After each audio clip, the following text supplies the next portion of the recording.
Hey guys, நீங்கள் எப்போயாச்சும் நம்ம லைஃப் ஏன் அடுத்த ஸ்டெப்புக்கு மூவ் ஆக மாட்டேங்குது, நம்ம ஏன் ஒரே இடத்துல ஸ்டக்காகி நின்றுருக்கோம், நம்ம ஏன் ரொம்ப ஸ்டாக்னண்ட்டாக மூவ் ஆகாமல் எதுவுமே பண்ணாத மாதிரி ஃபீல் பண்ணியிருக்கீங்களா? ரொம்ப டெஸ்ப்ரேட்டாக, ரொம்ப ஹோப்பே இல்லாமல், லைக் எனக்கு எதுவுமே வேணாம், எங்கேயாச்சும் போயிடலாம் அப்படின்னு ரொம்ப கஷ்டப்பட்டு அந்த மாதிரி. அதுக்காக ஒரே ஒரு சின்ன இது சொல்கிறேன்.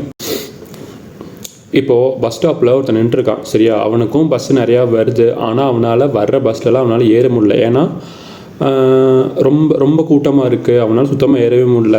அவனுக்கு அந்த ஆப்பர்ச்சுனிட்டி கிடைக்கல, ரொம்ப கஷ்டப்படுறான், ரொம்ப ஃபீல் பண்ணுறான். ஏன்னா நம்மளால் ஒரு பஸ்ஸில் ஏற முடியல, நமக்கு ஆப்பர்ச்சுனிட்டி கிடைக்க மாட்டேங்குது, நமக்கு இடம் கிடைக்க மாட்டேங்குது, நான் எப்போ அடுத்த ஸ்டாப்புக்கு போகிறது, நான் எப்போ நான் டெஸ்டினேஷன் ரீச் பண்ணுறது அப்படின்னு சொல்லிட்டு ரொம்ப ஒரு ஸ்ட்ரெஸ் ஆகிட்டான். அவனுக்கு ஹோப்பே இல்லை, ரொம்ப டிஸ்பேட்டாக இருக்கான்.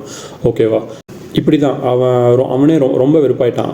அதுக்கப்புறம் பார்த்திங்கன்னா அவன் எதிர்பார்த்த பஸ்ஸு வருது, அவன் எதிர்பார்த்த இடத்துக்கே போகுது, உள்ளே போய் ஏறுறான். பார்த்தா சீட்டெல்லாம் அவ்வளோ காலியாக இருக்குது. அவனுக்கு பிடிச்ச போய் சீட்டில் உட்காரான், ஜம்முன்னு கெத்தாக உட்காரான். பார்த்தா அவனோட லக்கு, கடவுள் அவனுக்கு ஏசி பஸ்ஸே அனுப்பிச்சி வச்சுருக்காரு.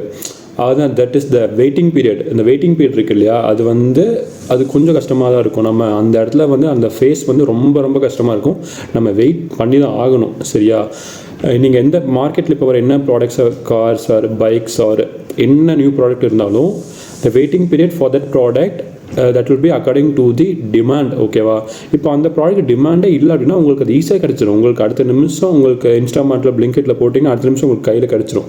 ஆனால் இது புது பொருள் அப்படின்னா உங்களுக்கு அது வரக்கு ரொம்ப டைம் ஆகும். So the wait will be the worth. ஓகேவா? உங்களுக்கு அவ்வளோ நல்ல பொருள் அவ்வளோ ஈஸியாக உங்களுக்கு கிடச்சிடாது. ஸோ அதான், பொறுமையாக வெயிட் பண்ணுங்கள். நீங்கள் நினைக்கிறது கண்டிப்பாக நடக்கும், சரியா? பட் என்ன, இந்த வெயிட்டிங் பீரியட் கொஞ்சம் கஷ்டமாக தான் இருக்கும். ஆனால் இந்த வெயிட்டிங் பீரியடை விட இந்த கோல்டோட பீரியட் இருக்குது, ஐயோ ரொம்ப ரொம்ப மோசம். என்னால் முடியல. நாளைக்கு பார்ப்போம்.